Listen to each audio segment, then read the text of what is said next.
उनके जो किए गए घोषणा है, उनके किए गए जो वादा है, उस वादा को उन्होंने कैसे जनता के साथ में छल किया है। 3 साल के अंदर में 51,000 करोड़ रुपए का कर्जा कांग्रेस की सरकार ने लिया है। डॉक्टर रमन सिंह 15 साल तक मुख्यमंत्री रहे। 15 साल के मुख्यमंत्री में 33,000 करोड़ रुपए का कर्जा लिया। जोगी जी पहले मुख्यमंत्री बने, 8,000 करोड़ रुपए का, दोनों को मिलाकर हो गए 41, और ये 3 साल में 51,000 करोड़ में पहुंच गए। डॉक्टर रमन सिंह ने मेडिकल कॉलेज खुलवाया, यूनिवर्सिटी खुलवाया, एग्रीकल्चर कॉलेज खुलवाया, उनके द्वारा हाई स्कूल और हायर सेकेंडरी लाइन से श्रृंखला हम देखेंगे, एनी कार्ड बनवाया, सिंचाई की क्षमता बढ़ाया। लेकिन आज इस प्रदेश में एक भी हाई स्कूल नहीं खुल रहा है। केवल जो अंग्रेजी का उन्होंने कहा टोकन, स्वामी आत्मानंद के अलावा कहीं पर कोई हाई स्कूल नहीं, हायर सेकेंडरी नहीं, और लगभग शिक्षा के क्षेत्र में छत्तीसगढ़ की स्थिति चौपट हो गई है। मतलब आज का ही पेपर में देखो कि गुरुजी उसको पढ़ रहे हैं पुस्तक को, अब पहाड़ा को गलत पढ़ा रहे हैं, बच्चे ने मुस्कुरा दिया तो उसकी पिटाई हो गई। ये छत्तीसगढ़ में दयनीय स्थिति है शिक्षा की। पूरे प्रदेश राष्ट्रीय स्तर पर देखेंगे तो हम नीचे क्रम में आ गए हैं।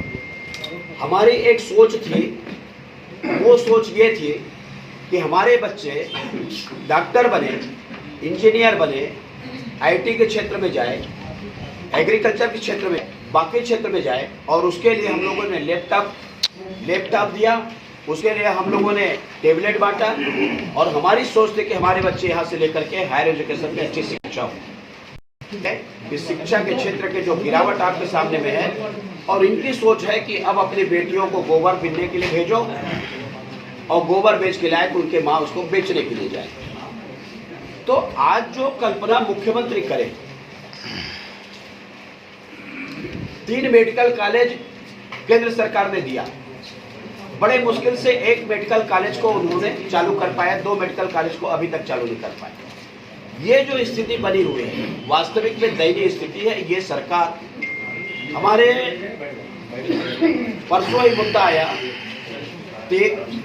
11 लाख परिवार जो गरीब के हैं, प्रधानमंत्री आवास योजना, इसके मैचिंग ग्रांट के लिए पैसा इस सरकार के पास में नहीं है। इस सरकार छत्तीसगढ़ की आपको आर्थिक स्थिति की बदहाली आपके सामने में है। 11 लाख गरीब को यदि आवास नहीं मिल रहा है तो उसके कोई दोषी है तो ये सरकार दोषी है।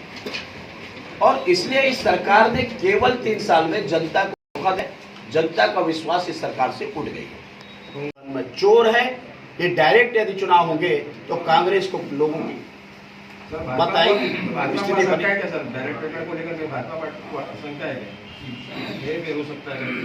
देखिए, हम तो हमारे प्रत्याशी जीत के आ रहे हैं, वातावरण भाजपा के पक्ष में है, सावधानी बरतने की आवश्यकता है। मैं अपने कार्यकर्ताओं को सभी जगह बोला हूं कि चुनाव को गंभीरता से लेना चाहिए, सावधानी बरतनी चाहिए, और पूरे सावधानी हम लोग करते हैं। सर, कल गृह मंत्री का एक चुनावी भाषण में उन्होंने कहा कि इसको कैसे देखें? कांग्रेस का जो वादा को मैंने आपको बता दिया, और उनके पैसे की जहां तक बात है तो जमीन में धरातल में बताएं ना। मैं तो वार्डों में जा रहा हूं, धरातल में काम कहीं नहीं हुआ है। ये सैंक्शन की बात करते हैं, हम इतना सैंक्शन किए, तो आखिर सैंक्शन किए तो पैसा कहाँ गया? अभी भी जो सड़कें अभी जो दिखाई दे रहे हैं बनते हुए, 3 साल में चुनाव आया, नगर निगम का तो दिख रहा है, इसके पहले नहीं बना सड़क, चुनाव आया तब दिख रहा है। तो आखिर इनका पैसा है कहाँ, और क्या निर्माण कार्य इन्होंने किया है? ये वादे केवल जनता को भ्रमित करने का है, गुमराह करने का है। पिछले बार उन्होंने घोषणा पत्र जारी किया, मैंने उसके 6-7 कंडिका आपको बताया कि किस प्रकार से जनता को धोखा दिया है। इसी प्रकार से वो बताना चाहते हैं कि हमने इतना पैसा सैंक्शन किया, और इतना पैसा सैंक्शन किए तो धरातल में बताओ ना कहाँ है काम। ये केवल जनता को भ्रमित करने का काम गृह मंत्री जी कर रहे हैं। आपने कहा दुरुपयोग कर सकती, मैंने नहीं कहा। मैंने कहा उनका नियत ठीक नहीं है कि उन्होंने जनता के अधिकारों का हनन किया। 2 वोट डालने का अधिकार है, 1 वोट को उन्होंने काटा, महापौर का चुनाव डायरेक्ट नहीं कराए, और दूसरा जो करा है ईवीएम मशीन के ऊपर उनको भरोसा नहीं है, और इसलिए भरोसा नहीं, उनको लगता है कि ईवीएम मशीन में जब होगी तो कहीं पर कोई संभावना नहीं रहती, इसलिए उनके मन में चोर है, उनके मन में भय है। क्या जो पार्षद के जरिए जो महापौर चुनने की प्रक्रिया है, क्या उसमें लगता है कि खरीद फरोख्त वाली चीजें उनमें आएगी? देखिए, हम सारे चीजों को निपटने के लिए तैयार हैं, हमारे कार्यकर्ता तैयार हैं। ऐसी कोई स्थिति आएगी उसका सामना करेंगे और ऐसा होने नहीं देंगे, और जहां भी कोई गड़बड़ी आएगी उसको जवाब दिया जाएगा। गोबर खरीदे में मैंने प्रश्न किया था, आपके जुलाई लगने के पहले बरसात कब बह गया, यही गोबर खरीदोगे आप? कि आपके बरसात आने के पहले गोबर बह जाए सूखे में बिना पानी के? ये गोबर खरीदी जो भ्रष्टाचार है, ये 9,000 करोड़ रुपए दिया है और 51,000 करोड़ रुपए उन्होंने कर्जा लिया। तो किसानों के जो दुहाई देते हैं, बोनस का राशि भी नहीं दे पाए। जो 2 साल के बोनस की बात किए थे, वो बोनस को भी नहीं दे पाए। वास्तविक में छत्तीसगढ़ को दिवालियापन के कगार पर इन्होंने पहुंचा दिया है, और इसके पीछे है भ्रष्टाचार, कमीशन खोरी। ये जो कमीशन खोरी और भ्रष्टाचार है, इसमें सारा राशि जा रहा है और छत्तीसगढ़ डूब रहा है। जो छलावा करने वाले लोग हैं वो भाजपा की चिंता मत करें। टी.एस. बाबा जब दिल्ली जा रहे हैं तो यहाँ फिर दूसरे दिन भूपेश बघेल जा रहे हैं, और आने के बाद में 70 सीट देने के बाद में कुर्सी दौड़ की लड़ाई चल रही है। जनता का चिंता होता तो कोविड में 13,000 लोग नहीं मरते।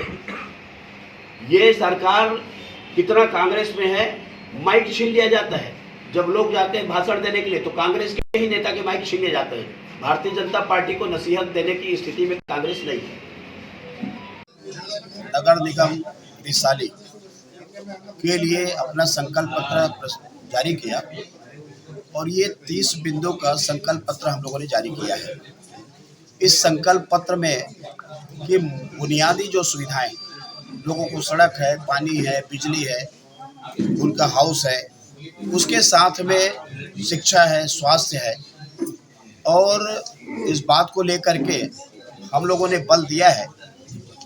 इस रिसाली नया नगर निगम बना है, आज उनका भवन भी नहीं है, कि नगर निगम का एक स्वरूप रिसाली को दिखना चाहिए। इसलिए जो इंफ्रास्ट्रक्चर आवश्यक है, चाहे वो जोन कार्यालय हो, निगम का कार्यालय हो, और उसके अलावा जो यहाँ के सिटी बस का लाभ लोगों को नहीं मिल रहा है,